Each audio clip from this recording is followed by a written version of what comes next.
नमस्कार, तुम्हा सर्वांचं आपल्या स्टडी पॉइंट या यूट्यूब चॅनलमध्ये स्वागत आहे। तर निवृत्त NPS धारकांसाठी मोठी अपडेट आहे। नवीन पेन्शन योजना प्राप्तीकरिता 30 जूनपर्यंत करावे लागणारे आवेदन याबद्दल संपूर्ण सविस्तर अशी माहिती या व्हिडिओच्या माध्यमातून जाणून घेणार आहोत। तत्पूर्वी तुम्ही जर आपल्या स्टडी पॉइंट या यूट्यूब चॅनलवरती जर नवीन असाल तर आपल्या या चॅनलला लगेचच लाईक आणि सबस्क्राइब करायला विसरू नका। चला तर मग वेळ वाया न घालवता या निवृत्त NPS धारकांसाठी ही मोठी अपडेट काय आहे व नवीन पेन्शन योजना प्राप्त करण्यासाठी 30 जून पर्यंत कशा पद्धतीने आवेदन करावा लागणार आहे ते या ठिकाणी आपण जाणून घेऊया। बघा, या ठिकाणी तुम्ही टायटल पाहू शकता। टायटल काय आहे बघा, निवृत्त NPS धारकांसाठी मोठी अपडेट, नवीन पेन्शन योजना प्राप्तीकरिता 30 जून पर्यंत करावे लागणार आवेदन। बघा, application for the new pension scheme will have to be submitted by June 30। केंद्र सरकारने केंद्रीय कर्मचाऱ्यांना राष्ट्रीय पेन्शन योजना म्हणजे NPS योजना ऐवजी एक पर्याय उपलब्ध करून देण्यात आला असून त्याऐवजी एकीकृत राष्ट्रीय पेन्शन योजना म्हणजे UPS पेन्शन योजना लागू करण्यात आली आहे। सदर पेन्शन योजनांचा लाभ घेण्याकरिता कार्यरत कर्मचाऱ्यांना विकल्प नमुना भरण्याचे निर्देश हे सरकारकडून देण्यात आलेले होते। परंतु जे कर्मचारी हे राष्ट्रीय पेन्शन योजनांमधूनच निवृत्त झाले होते अशांना सदर विकल्प सादर करण्याची सुविधा ही दिली गेली नव्हती। आता केंद्र सरकारकडून दिनांक 1/4/2025 पासून नवीन एकीकृत पेन्शन योजना लागू केली आहे।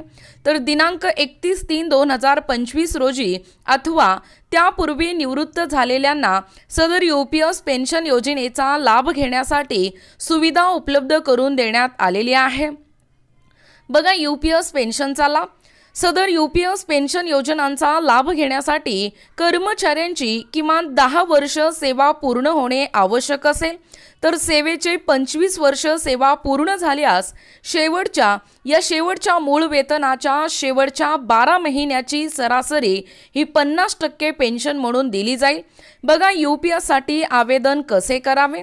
UPS पेन्शन योजनेसाठी www.npscra.net म्हणजे NET, nsdl.com in UPS PHP या संकेतस्थळावरती अथवा संबंधित अधिकाऱ्यांकडे ऑफलाईन पद्धतीने या ठिकाणी आवेदन सादर करू शकता।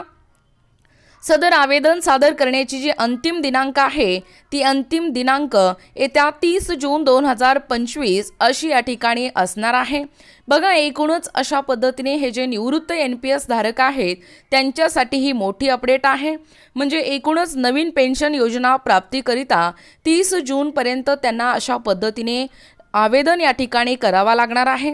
याबद्दल संपूर्ण सविस्तर अशी माहिती या व्हिडिओच्या माध्यमातून जाणून घेण्याचा प्रयत्न केलेला आहोत। अशाच प्रकारचे नवनवीन अपडेट पाहिजे असतील किंवा तुम्हाला जर आमच्या अध्यापनाचे व्हिडिओ आवडत असतील किंवा तुम्ही जर आपल्या स्टडी पॉइंट या यूट्यूब चॅनलवरती जर नवीन असाल तर आपल्या या चॅनलला लगेचच लाईक आणि सबस्क्राइब करायला विसरू नका। भेटूया अशाच पुढच्या नवीन व्हिडिओमध्ये, तोपर्यंत धन्यवाद।